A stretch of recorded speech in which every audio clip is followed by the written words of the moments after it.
Alhamdulillah, alhamdulillahilladzi arsala rasulahu bil huda wa dinil haqq liyudhhirahu 'ala ad-dini kullih walau karihal kafirun. Asyhadu an la ilaha illallah wahdahu la syarikalah wa asyhadu anna Muhammadan 'abduhu wa rasuluh. Allahumma salli wa sallim ala sayyidina Muhammad wa ala alihi wa ashabihi wa barik wa sallim ajma'in. Amma ba'du, fa ya ayyuhal hadirun, usikum wa nafsi wa iyaya bitaqwallah, faqad fazal muttaqun. فقد قال الله تعالى في القرآن الكريم: بسم الله الرحمن الرحيم يا أيها الذين آمنوا اتقوا الله حق تقاته ولا تموتن إلا وأنتم مسلمون. Al-ayah. Hadirin jamaah salat Jumat yang dimuliakan oleh Allah, terlebih dahulu marilah kita haturkan puji syukur hamdalah kehadirat Allah Subhanahu wa taala yang telah melimpahkan berbagai macam karunia, baik kesehatan jasmani dan rohani, keimanan dan ketakwaan, serta kemauan untuk selalu menjalankan perintah-perintah Allah, termasuk kita melaksanakan ibadah salat Jumat.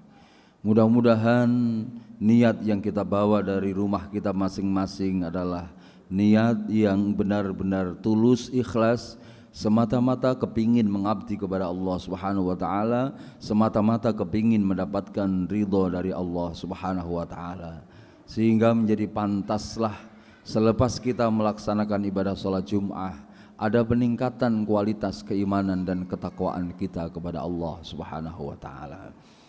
Karena al-imanu yazidu wa yanqus, iman itu bisa bertambah, pada saat yang lain iman itu bisa berkurang. Oleh karenanya, karena fluktuatif iman itulah kita yang diberi potensi keimanan dan ketakwaan oleh Allah Subhanahu wa taala di dalam diri kita masing-masing, maka kewajiban kita adalah memberdayakan keimanan yang sudah Allah tanamkan di dalam diri kita, agar iman dan takwa itu akan benar-benar memberikan manfaat tidak hanya kepada diri kita, tetapi juga akan memberikan manfaat kepada orang-orang yang ada di sekeliling kita. Maka kewajiban bagi kita sekalian adalah selalu berikhtiar dan mengupayakan secara maksimal agar iman ini semakin hari bukan semakin surut, tapi semakin hari akan semakin tumbuh dan berkembang dengan baik.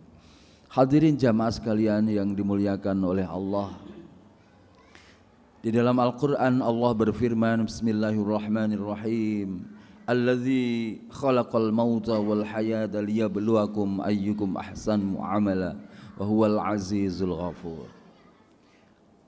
Allah zat yang membuat mati dan hidup bagi kita sekalian. Liyabluwakum ayyukum ahsanu amala. Kita sekalian hidup mati itu diuji oleh Allah Subhanahu wa taala dengan berbagai macam bentuk ujian dan cobaan. Supaya apa?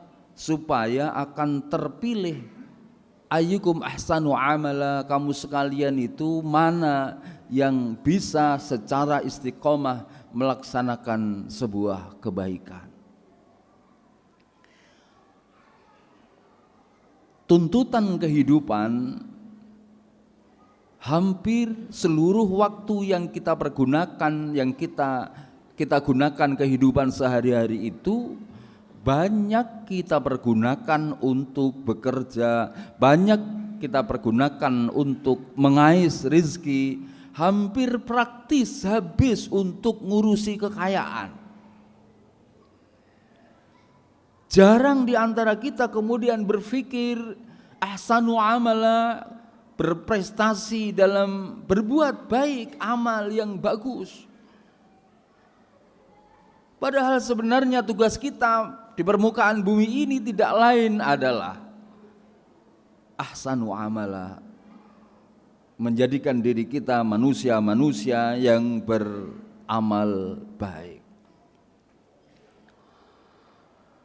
Untuk sampai kepada melakukan perbuatan amal baik ini, maka diperlukan liyabluwakum, ujian-ujian, tantangan-tantangan, cobaan-cobaan. Karena memang ahsanu amala ini sesuatu yang mudah diucapkan tapi sulit untuk dilaksanakan kalau itu tidak dibarengi dengan niat yang sangat kuat.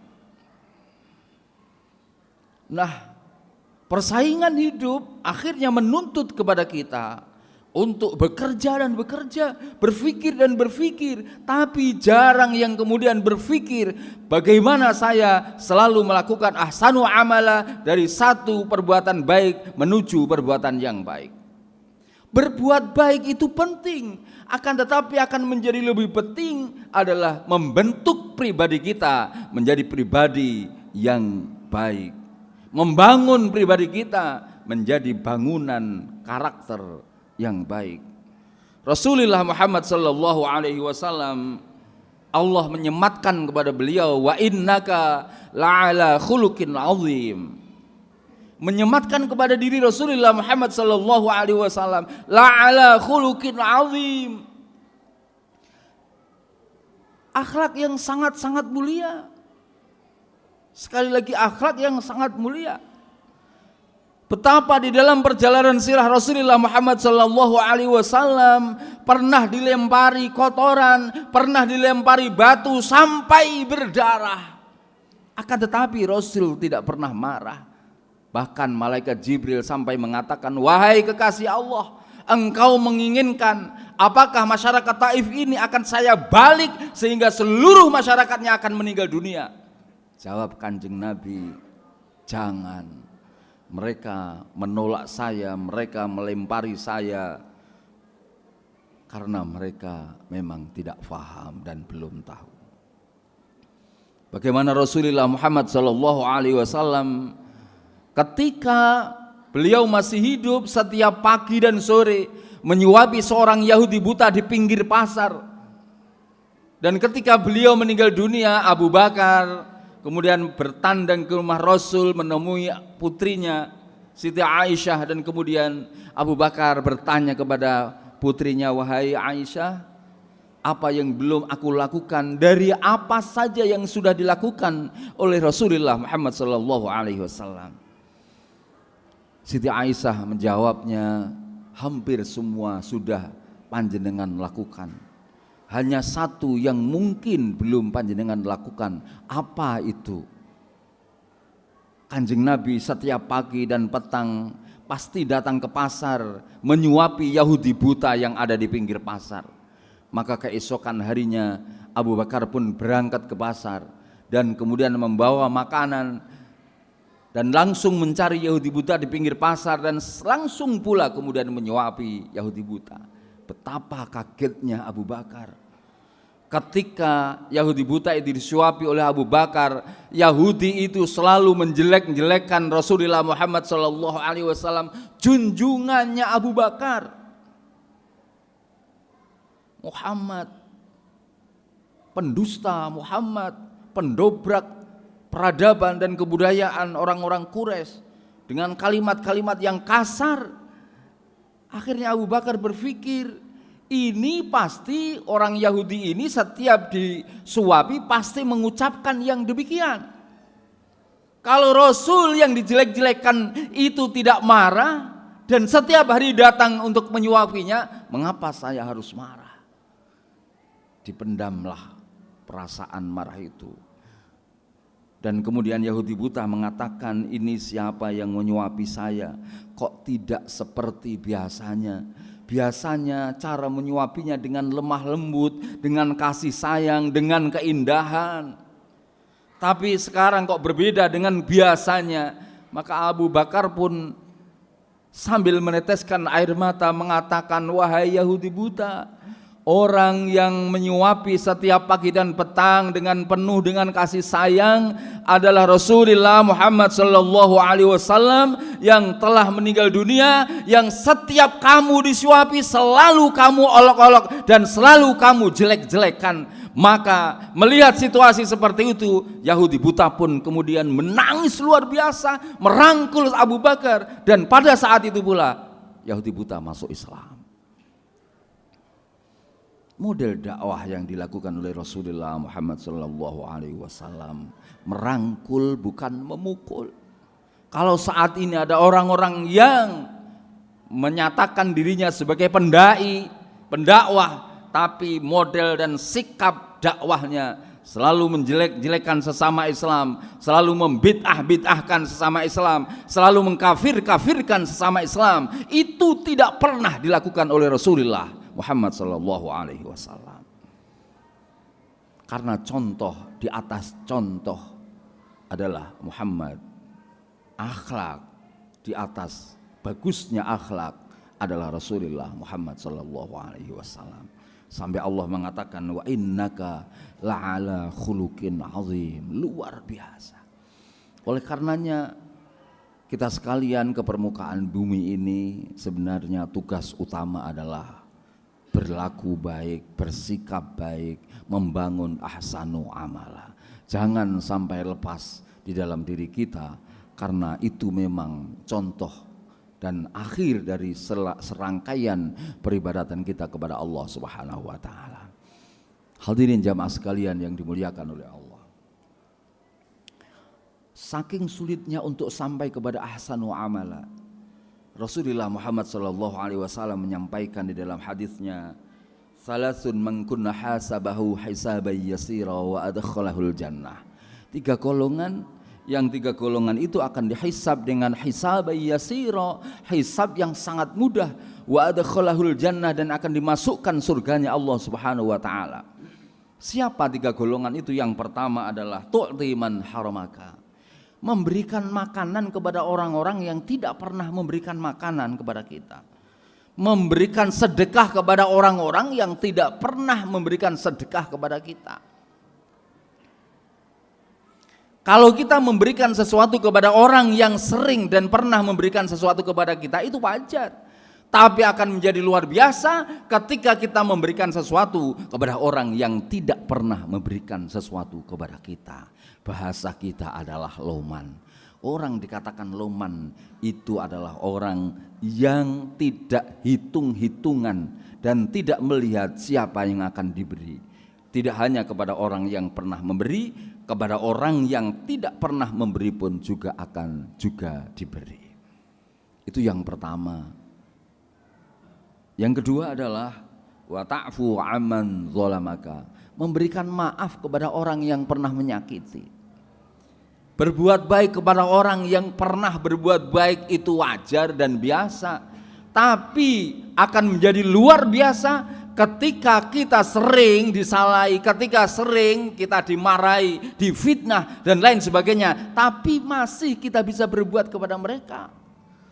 Orang baik itu adalah orang yang sudah tidak lagi punya potensi untuk melakukan kesalahan kepada siapapun.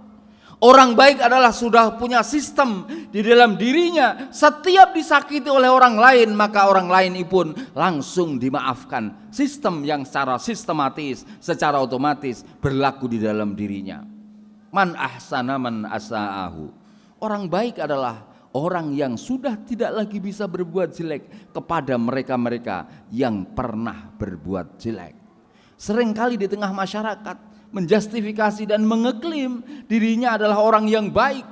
Orang yang mengatakan dirinya baik selalu akan melihat kepada orang lain adalah selalu jelek dan selalu ada di bawahnya. Orang yang menyatakan dirinya baik berarti sebenarnya dia belum baik. Orang yang baik sebenarnya tidak pernah mengakui dirinya baik, dan orang yang sudah tidak lagi mempunyai potensi untuk melakukan kejelekan kepada orang lain. Maka orang-orang yang seperti itu itulah hisabai yasira wa adkhalahul jannah, bentuk ahsanu amala.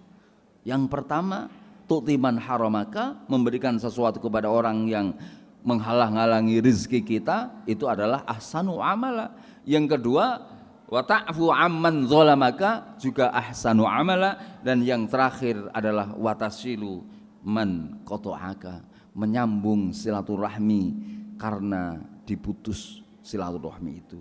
Sering kita melihat saudara, seayah, seibu gegeran, umek, mungsuan hanya gara-gara persoalan warisan. Orang lain yang tidak punya hubungan kekeluargaan, tidak punya hubungan darah, tapi akhirnya seringkali dianggap sebagai saudaranya sendiri. Sementara saudaranya sendiri karena persoalan uang, karena persoalan warisan dianggapnya orang lain. Maka ketika ada pihak-pihak lain yang memutus silaturahmi dan kita ada di tengah-tengah mereka untuk menyambung kembali silaturahmi, maka hisabai yasira wa adkhalahul jannah. 3 hal ini strategi yang dibangun oleh Rasulullah Muhammad SAW agar kita mampu membangun diri kita menjadi manusia yang baik. Tidak hanya suka berbuat baik, akan tetapi membranding, membangun karakter diri kita menjadi manusia-manusia yang baik, yaitu ahsanu amala. Demikian, mudah-mudahan ada manfaat dan faedahnya. Bismillahirrahmanirrahim. Wal 'asri innal insana lafi khusrin illa alladzina amanu wa 'amilus solihati wa tawassaw bil haqqi wa tawassaw bis sabr. Barakallahu li wa lakum fil Qur'anil 'azim wa nafa'ana wa iyyakum minal ayati wa dzikril hakim. Aqulu qouli hadza wa astaghfirullah innallaha ghafurur rahim.